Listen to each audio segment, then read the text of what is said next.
किसी ने बड़े काम की बात कही है कि जीवन जीने के दो ही रास्ते हैं। एक तो जो कुछ मिल जाए वो भगवान की कृपा, और यदि कोई चीज़ नहीं प्राप्त होती है तो वो उनकी इच्छा। एक छोटी सी कहानी प्रस्तुत है जो आपके नज़रिए को बदल देगी। दो विद्यार्थी होते हैं, वो एक गुरुकुल में पढ़ रहे थे साथ में। उनकी पढ़ाई ख़त्म होती है, वो वापस घर जा रहे थे।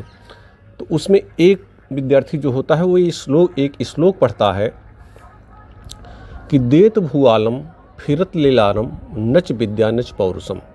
तो उसका जो दूसरा दोस्त होता है वो इस श्लोक को थोड़ा सा मॉडिफाई करता है कि फिरत लीलारम देत भूआलम नच विद्या नच पौरुषम। अब दोनों के बीच में थोड़ा सा बहस हो जाती है। एक कहता है भाग्य प्रबल होता है, भाग्य प्रबल होता है तो राजा देता है।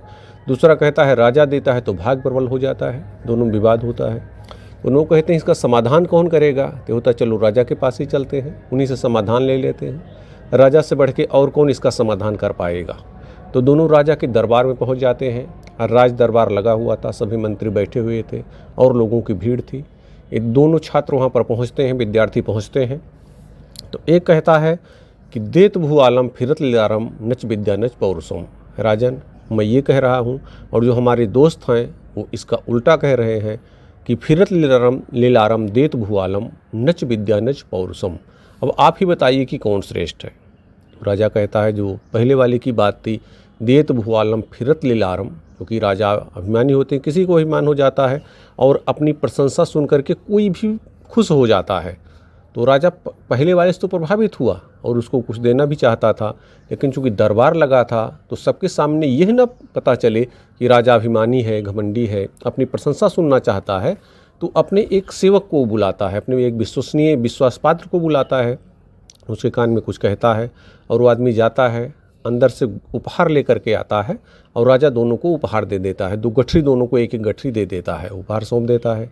दोनों वहाँ से निकलते हैं और राजा ये कहता है कि आप दोनों ये ले जाइए, 1 महीने आप लोग अपना ठीक से रहिएगा, फिर 1 महीने बाद वापस आइएगा, फिर मिलेंगे, फिर और बातें करेंगे। तो दोनों चले जाते हैं। रास्ते में थोड़ी दूर जब निकले, एक पेड़ के नीचे बैठते हैं और पहला वाला कहता है देखते हैं राजा ने दिया क्या है।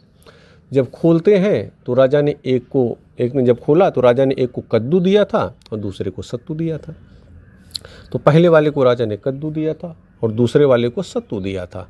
तो पहले वाला सत्तू देखता है तो उसको थोड़ा उसकी इच्छा होती है, वो कहता बहुत दिन से हम सत्तू नहीं खाए, हमको सत्तू दे दो, हम सत्तू खाएंगे, और आप ऐसा करो ये कद्दू ले लो, कद्दू जा करके बना लेना। दूसरा वाला कहता ठीक है, वो कद्दू ले लिया, पहले वाले ने सत्तू ले लिया, दोनों चले गए। जब वो जाकर के कद्दू वाला घर गया और जब वो कद्दू को काटता है तो उसके अंदर से हीरे जवाहरात निकलते हैं, सोने की मोहरें निकलती हैं। राजा ने क्या किया था, अपने विश्वास पात्र को बुला करके उसके अंदर कद्दू के अंदर मोहरें डलवा दी थी। तो जिसने राजा की प्रशंसा की थी वो सोचा था कि वो अच्छे से रहेगा 1 महीने, 1 महीने बाद आएगा वो खुश होगा। लेकिन संयोग से वो दूसरे के पास चला गया तो उसको मिला, उसने कुछ पैसे इन्वेस्ट किए, कुछ अच्छे से अपना 1 महीना बिताया और जिसको सत्तू मिला था उसका तो उसी दिन ख़त्म हो गया सत्तू। दोनों 1 महीने बाद पहुँचे। तो जब पहुँचे तो जो पहला वाला था जिसने राजा की प्रशंसा की थी कि देत भुआलम फिरत लरम, उससे राजा ने पूछा कहो कैसे हो, तुम तो थोड़ा दुखी दिख रहे हो। तो राजा कहता आपने दिया ही क्या था, सत्तू दिया था, उसी दिन ख़त्म हो गया, कितने दिन चलता। तो राजा ने कहा लेकिन मैंने तो तुझे कद्दू दिया था। उसने कहा आपने कद्दू तो दिया था लेकिन हम रास्ते में जा रहे थे तो हमें अच्छा लगा था, हम सत्तू ले लिए, इनको कद्दू दे दिए, वैसे सत्तू और कद्दू में क्या अंतर है। तो राजा ने अपना माथा पकड़ लिया, उसने कहा ये जो दूसरे वाले हैं इन्होंने सही कहा था, फिरत लीलारम देत भूआलम नच विद्या नच पौरुषम। हमने तो आपको कद्दू दिया था लेकिन आपने उसे इनको दे दिया। तो वास्तव में यह छोटी सी कहानी, इसका सार यह है कि मनुष्य अपने भाग्य का निर्माता खुद है। वह अपने कर्मों से अपने भाग्य को बनाता है। कर्म प्रधान विश्व करि राखा, जो जस करई सो तस फल चाखा। आप अपने कर्मों से अपने भविष्य का निर्माण करते रहते हैं। अच्छे कर्म कीजिए, निश्चित विश्वास रखिए कि आपका जीवन बहुत ही अच्छा हो जाएगा। तो अपनों के आशीर्वाद के साथ, अपनी मेहनत और लगन के साथ, और भगवान ने जो कुछ आपको दिया है उनके प्रति कृतज्ञता का भाव अपनाइए और अपने जीवन को बेहतर से बेहतरीन बनाइए। ये कहानी ये छोटी सी सीख देती है। ऐसी अन्य कहानी के साथ अगली वीडियो में मिलेंगे। बहुत बहुत धन्यवाद दोस्तों। ये ऐसे 4 लोगों के साथ आप बैठे हैं जो दूसरों की बुराई कर रहे हैं, तो यकीन मानिए जैसे ही आप वहाँ से उठेंगे वो आपकी बुराई भी शुरू कर देंगे। एक छोटी सी कहानी आपके सामने प्रस्तुत है। एक आदमी होता है इसका समय समाप्त हो जाता है इस धरती से। यमराज देखते हैं और उसको लेने के लिए आते हैं कि अब तुम्हारा समय हो गया, अब तुम चलो हमारे साथ, लेकिन उसको बताते नहीं हैं। उसके घर आते हैं तो उससे पानी मांगते हैं, भैया पानी पिला दो। वो पानी पिला देता है, पानी बहुत अच्छा होता है, पानी पीते हैं, शांति से बैठते हैं। फिर वो कहते हैं उससे कि देखो मैं यमराज हूँ, मैं तुम्हें लेने के लिए आया हूँ, लेकिन चूंकि तुमने मुझे पानी पिलाया है इसलिए मैं तुम्हें 5 मिनट का समय दे रहा हूँ। ये डायरी है, इसमें तुम जो भी लिखना चाहो लिख दो, उसी से तुम्हारी किस्मत बनेगी। हो सकता है तुम अपने आप को बचा ले जाओ। तो कहता ठीक है, लिखने लगता। वो उसको पेज को खोलता है, तो जैसे पहला पेज खोलता है उसमें लिखा होता है कि आपकी जो पड़ोस में घर है, जो शर्मा जी रहते हैं, आज उनकी लॉटरी लगने वाली है और उनको आज 3 करोड़ रुपए मिल जाएंगे। तो कहता है कि नीचे लिख देता, नहीं ऐसा ना हो।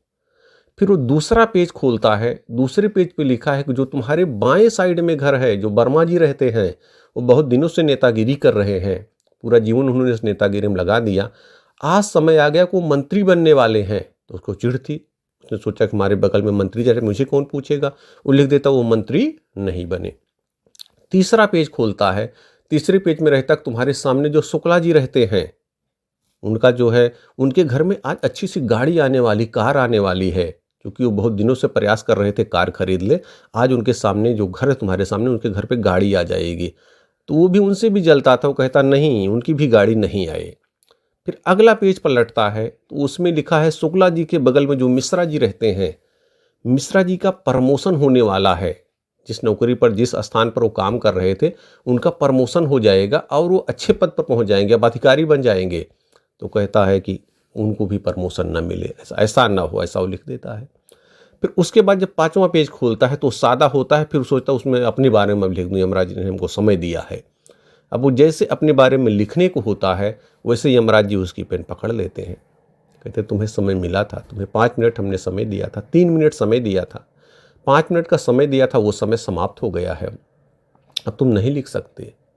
और वो कहते हैं चलो तुम्हारा समय खत्म हो गया, क्योंकि तुमने अपना पूरा समय दूसरों को पढ़ने में और ना लिखने में लगा दिया। पहले पेज पर ऐसा ना हो, दूसरे पर ऐसा ना हो, तीसरे पर ऐसा ना हो, चौथे पर ऐसा ना हो, इसी में तुमने अपना पूरा समय लगा दिया और तुमने अपने पास समय ही न रखा कि अपने बारे में कुछ लिखें। वो लेके गए, फिर उनको साथ में लेके गए, बहुत गिड़गिड़ाए, लेकिन यमराज जी ने कहा नहीं, अब हमने आपको समय दिया था, आपने उसका सही उपयोग नहीं किया, अब चलिए।